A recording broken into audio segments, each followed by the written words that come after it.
जब किसी क्षेत्र में हिंदू भारी बहुमत में हों और वो मंदिर के पास चर्च के निर्माण का सख्त विरोध कर रहे हों, तो प्रशासन उनके विरोध को यूं ही नजरअंदाज नहीं कर सकता।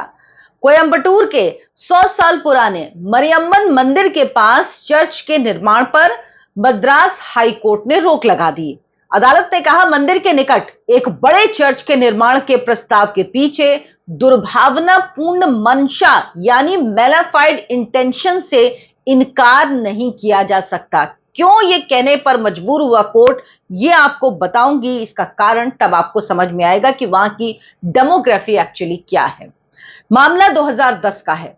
तो पहले यहां की जो आबादी थी, उस गांव में 350 परिवार रहते थे, जिसमें सिर्फ 3 ईसाई परिवार थे। और सोचिए, तब एक बड़े से विशाल चर्च को प्रस्तावित किया गया, यहां बनाने के लिए निर्माण शुरू हुआ।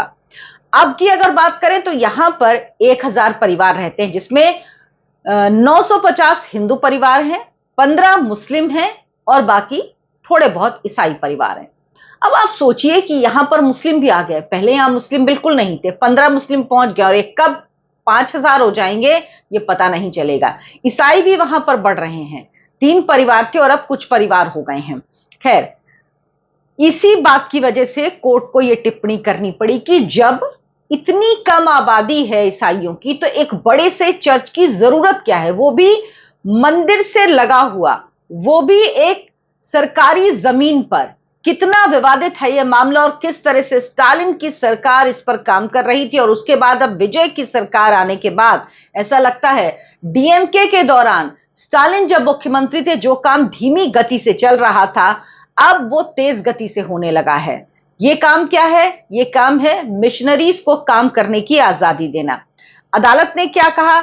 अदालत का यह फैसला किस तरह से बताता है कि अब कोर्ट शायद हिंदू आस्थाओं के बारे में सोच रही हैं और वो डेमोग्राफी जो है उसको लेकर भी संजीदा हैं और उसको लेकर भी तार्किक विषय से सोचती हैं कि ऐसा क्यों हो रहा है। ऐसा नहीं कि लिखी हुई जो लाइनें सिर्फ उस पर चल रही हैं। तो ये पूरी बात करूंगी विस्तार से इस वीडियो में। नमस्कार, बहुत बहुत स्वागत है आपका। आप देखना शुरू कर चुके हैं भारत, आपके साथ मैं हूं डॉक्टर अर्चना सिंह। आपसे गुजारिश है, आप अगर अभी तक मेरा वीडियो देख रहे हैं तो मेरे चैनल को सब्सक्राइब जरूर कीजिए और कमेंट करके बताइए कि जब इस तरह के फैसले आते हैं तो आप क्या सोचते हैं। आप कमेंट करते रहिए, मैं आपको आगे की खबर बताती हूं।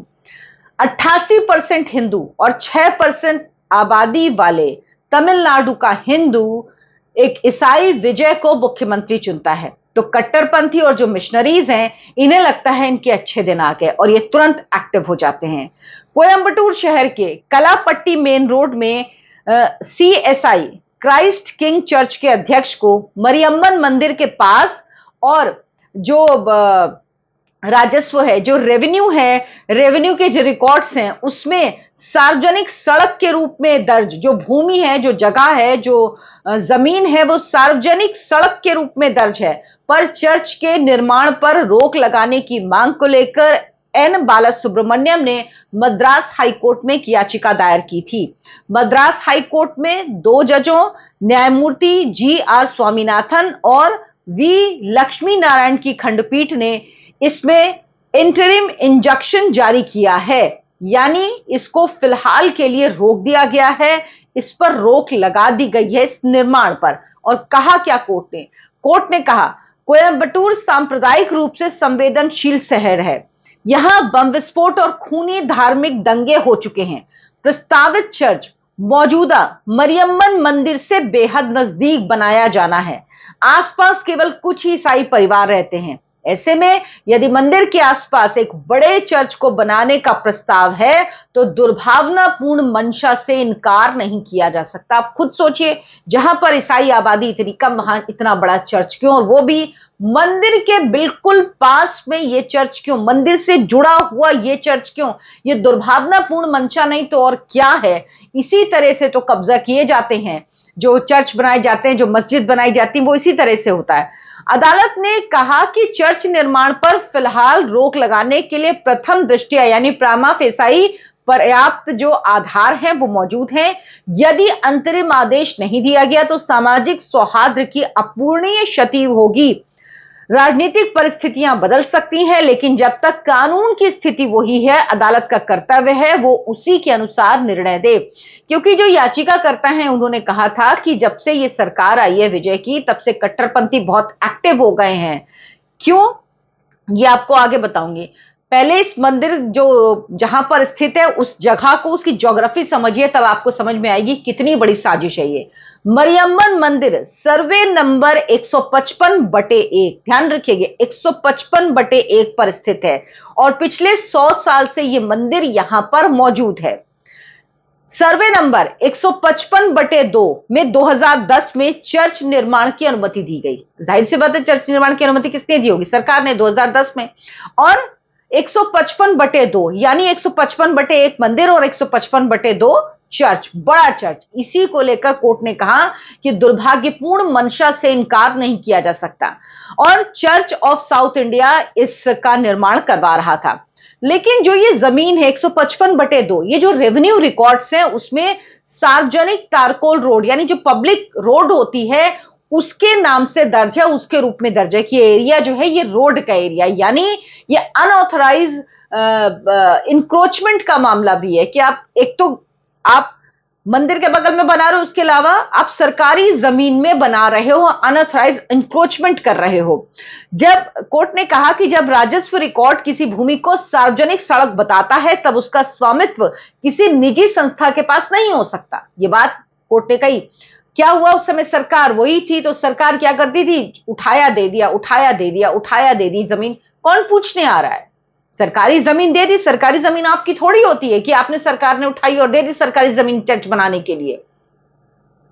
2010 की इस अनुमति को चुनौती देने वाली एक दीवानी मुकदमा फिलहाल जिला मुंसिफ अदालत कोयंबटूर में चल रहा है। इसी वजह से इंटरिम जो रोक है वो लगाई है हाई कोर्ट ने, क्योंकि अभी ये सड़क का जो मामला है कि ये जो कब्जा है ये गलत है, ये राजस्व की भूमि पर है, ये पब्लिक लैंड है, इसीलिए ये कब्जा गलत है। इसको लेकर मामला 2010 से सोचिए चल रहा है। कोर्ट को भी अपने कामकाज का तरीका बदलना होगा। 16 साल से एक मामला चल रहा है, क्यों चल रहा है भाई? आप क्यों निर्णय नहीं देते हैं?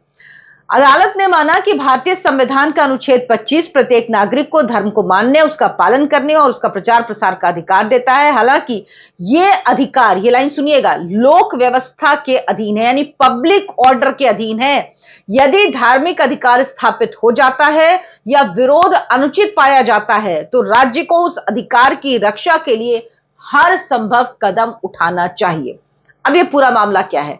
साल 2010 में कोयंबटूर के कलेक्टर ने जो मंदिर है मरियम्मन मंदिर, उसके बिल्कुल बगल में जो जमीन है उस भूमि पर चर्च के निर्माण की अनुमति दे दी। तो ये समझिए सरकार की तरफ से दी गई थी। 2011 में उसके बाद इस मामले को लेकर जो हिंदू पक्ष है वो कोर्ट में गया और तब से ये मामला कोर्ट में चल रहा है। कोयंबटूर की जिला मुंसिफ अदालत में दीवानी का मुकदमा दायर किया गया मंदिर के श्रद्धालुओं के द्वारा। ये मुकदमा लंबित ही था, ये मुकदमा अभी है कोर्ट में चल रहा है दीवानी मुंसिफ अदालत में। लेकिन मई 2023 में कलेक्टर और कोयंबटूर उत्तर राजस्व मंडल अधिकारी आरडीओ ने चर्च निर्माण के लिए पुलिस सुरक्षा देने का आदेश दिया। यानी सोचिए, अंधेरा आप देखिए, क्योंकि चुनाव होने वाले थे। अब डीएमके को लगा होगा, स्टालिन को लगा होगा कि अपनी सरकार बचाने के लिए कुछ कुछ किया जाए और कहीं हमारी सरकार नहीं आई तो ये अटक जाएगा, इसलिए चर्च ने दबाव बनाया होगा। और वो भी, स्टालिन भी क्या है, क्रिप्टो क्रिश्चियन है, तो वो सबका हाल यही है। उनके बेटे उदयनिधि स्टालिन जो कहते हैं कि हिंदू धर्म डेंगू मलेरिया है और बाकी तो पता नहीं क्या है, उनको तो विनाश की बात करते हैं, क्या क्या कहते हैं वो। तो दरअसल 2023 में कलेक्टर और कोयंबटूर के उत्तर राजस्व मंडल यानी राजस्व अधिकारी ने चर्च के निर्माण के लिए पूरी सुरक्षा दे दी कि भैया लोगों से आपकी सुरक्षा हम कर देंगे, पुलिस निर्माण में, पुलिस सुरक्षा में आप इन्हें चर्च बनवा लीजिए। सोचिए, हद देखिए, अंधेर देखिए, कानून व्यवस्था बिगड़ने की स्थिति में। लेकिन उसके बाद जो वहां के हिंदू थे वो नहीं माने, तो उसके बाद 2023 में ही जून में, ये मई में ऑर्डर दिया गया, लेकिन जून में कलेक्टर ने निर्माण कार्य रोकने का आदेश जारी कर दिया। ये हिंदुओं के लिए सबक है। आपको बाहर निकलना होगा, आपको बोलना होगा, आवाज उठानी होगी। आप आवाज उठाते तो उसका असर होता है। ये मामला उसकी नजीर है। और इसके बाद क्या हुआ, जो चर्च ऑफ साउथ इंडिया था उसने 2024 में कलेक्टर के आदेश के खिलाफ हाईकोर्ट में याचिका दायर की। यानी पहले कलेक्टर ने आदेश दिया कि चलो ये बनाने शुरू करते हैं, फिर जून में आदेश रद्द कर दिया गया क्योंकि कानून व्यवस्था बिगड़ रही थी। उसके बाद 2024 में ये जो सीएसआई है ये हाईकोर्ट चला गया। अब हाईकोर्ट ने 28 अप्रैल 2026 को मामले का निपटारा करते हुए सीएसआई को निर्देश दिया कि वो 2011 के दीवानी मुकदमे के निपटारे के बाद ही निर्माण के लिए नया आवेदन दे सकती है। यानी जब हाईकोर्ट में गए तो हाईकोर्ट ने कह दिया कि जब तक ये दीवानी का मुकदमा नहीं हल होगा तब तक आप कोर्ट में गए कि हमें निर्माण करने दिया जाए, निर्माण रोक दिया गया, निर्माण करने दिया जाए। कैसे करने दिया जाएगा भाई, अदालत में मुकदमा चल रहा है। तो हाईकोर्ट ने कह दिया भाई नहीं हो सकता। और 2026 में एन बालासुब्रमण्यम ने ये जो रिट याचिका ये दायर की थी जिसमें कलेक्टर और आरडीओ ने जो 2023 में आदेश दिया था उसको चुनौती दी थी कि किस तरह से इसके निर्माण का आदेश दे सकते हैं। उसी आदेश का आधार बनाकर कोर्ट गया था ये CSI church of south India, ये कोर्ट गया था कि हमें निर्माण की इजाजत दी जाए। अब ये आप समझिए विजय का सीएम बनना ये दिखा रहा है कि लक्ष्य साफ है। बहुसंख्यक हिंदू आबादी जहां पर 88% हिंदू है वहां पर कन्वर्जन का मिशन है वो तेजी से चलाना है। चर्च के रास्ते में कोई दिक्कत ना हो। और आप ये यकीन मानिए जो विजय बने हैं चर्च के सपोर्ट से ही बने हैं। उनको चर्च की नीतियां लागू करनी है, वो इसके लिए ही बने हैं। देखिए विजय के सीएम बनने का लक्ष्य बिल्कुल साफ है। वो बहुसंख्यक हिंदू आबादी वाले तमिलनाडु में कन्वर्जन की गति तेज करने में अगर कुछ करेंगे नहीं तो रोक नहीं लगाएंगे, ताकि मिशनरीज जो हैं जो चर्च काम करना चाहते हैं वो काम उनके लिए आसान हो। इसीलिए विजय का मुख्यमंत्री बनना चर्च को बहुत सूट करता है क्योंकि वो खुद क्रिश्चियन है। अब स्टालिन के राज में जो काम धीरे धीरे हो रहा था वो गति पकड़े, ये पूरी कोशिश है, ये एजेंडा है। विजय को सीएम बनाने के बाद ये जो संगठन है वहां पे अतिवादी ये सक्रिय हो गए हैं। जो तमिलनाडु के विधानसभा अध्यक्ष आपको याद होगा जेसीडी प्रभाकर, उन्होंने अपने जब भाषण हुआ था उनका पहला विधानसभा में तो उन्होंने बाइबल का उदाहरण दिया था। अब आप सोचिए, साथ ही जब से विजय मुख्यमंत्री बने हैं तब से हर गांव में चर्च हो इसके पोस्टर जगह जगह लगे हैं। और ये जो विधानसभा अध्यक्ष हैं इन्होंने बाइबल बांटी भी थी लोगों में और उसके बाद पोस्टर लग गए हैं। आप जरा ये सोचिए कि ये प्रदेश कहां जा रहा है और आखिर वहां के हिंदुओं ने विजय को मुख्यमंत्री बना के क्या हासिल किया और क्यों बनाया, मैं तो यही समझ नहीं पाती हूँ। कोई धर्म की बात नहीं होती, किसी भी धर्म का व्यक्ति बने, लेकिन इनकी परेशानी ये है। आप कहेंगे कि आप हिंदू, नहीं, हिंदू अगर बनेगा ना तो वो कभी ये नहीं कहेगा कि हम सब जगह मंदिर बना लेंगे, हम मस्जिद से जुड़ा हुआ मंदिर बनाएंगे, हम चर्च से जुड़ा हुआ मंदिर, नहीं कहेगा वो, नहीं करेगा वो कन्वर्ट कराएगा ही नहीं, वो ये काम करेगा ही नहीं। हिंदू ने कभी कब्जा किया ही नहीं, ना किसी के अपने देश के अंदर किसी की इमारत में कि किसी मस्जिद में कब्जा कर ले। हाँ, जो हमारा है वो हम लेके रहेंगे, इसमें कोई डाउट किसी को नहीं होना चाहिए। जो हमारा है वो हम रिक्लेम करेंगे और क्यों ना करें, वो हम लेके रहेंगे। लेकिन हम किसी देश पे कब्जा करते हैं। लेकिन इस पर अब आप देखिए इतनी बड़ी घटना हो गई, लेकिन राहुल गांधी, विपक्ष के बाकी नेता सब सन्नाटे में, कोई नहीं बोलेगा कि भाई ऐसा क्यों हो रहा है वहां पे। अगर कोर्ट ने अगर किसी और यही बात अगर अभी किसी और धर्म के लिए कोर्ट ने कही होती तो लेके उड़ गए होते सब, अभी तक तो पता नहीं कहां का चीख चिल्ला रहे होते। तो राहुल के दोस्त जो ये विजय है ना, वो जो काम कर रहे हैं उनको शायद समझ में नहीं आ रहा कि पब्लिक जानती है और तमिलनाडु की पब्लिक को सोचना होगा कि क्या वाकई उनको ऐसा मुख्यमंत्री चाहिए जो इस तरह की चीजें कर रहा हो, या उनको आदत पड़ गई क्रिप्टो क्रिश्चियन स्टालिन को देखने के बाद। लेकिन जितना धर्म, हिंदू धर्म जितना स्ट्रांग है और जितना स्ट्रांगली पालन होता है तमिलनाडु में, देश के बहुत कम हिस्से ऐसे हैं। साउथ इंडिया में जिस तरह से धर्म का पालन होता है ना, वो वाकई अद्भुत है। और वहां के मंदिर, मतलब मैं तो खुद ही गई हूं, देखा है, तो देख के लगता है कि क्या क्या है। और जिस तरह से धर्म को सहेज के रखा है तमिलनाडु ने, सनातन धर्म को, उसके लिए तो वाकई सैल्यूट बनता है तमिलनाडु को। लेकिन हमें यह भी सोचना पड़ेगा कि क्या किसी इंटेंशन से काम किया जा रहा है, इसके पीछे मंशा क्या है। आज जो साधारण दिख रहा है कल वो बड़ा हो सकता है। बिना सरकार की मनमर्जी के मिली भगत के क्या सरकारी जमीन पे कब्जा हो सकता था, उसके लिए क्या डीएम ऑर्डर दे सकता था, ये सब कुछ मिली भगत से सरकार के हो रहा। और अब इन लोगों को लग रहा था विजय के आने के बाद शायद तेजी होगी, लेकिन मामला उल्टा पड़ गया है, क्योंकि इस देश में अदालतें हैं और अदालत फैसला देती है। और जब अदालत फैसला देती है तो उसके बाद भरोसा बढ़ता है लोगों का, अदालत पर भी, देश के संविधान पर, कानून पर, सब पर। आप क्या सोचते हैं इस पर मुझे कमेंट करके जरूर बताएं। वीडियो को लाइक करें, शेयर करें, हमारे चैनल आयन भारत को सब्सक्राइब कर लें। धन्यवाद, नमस्कार।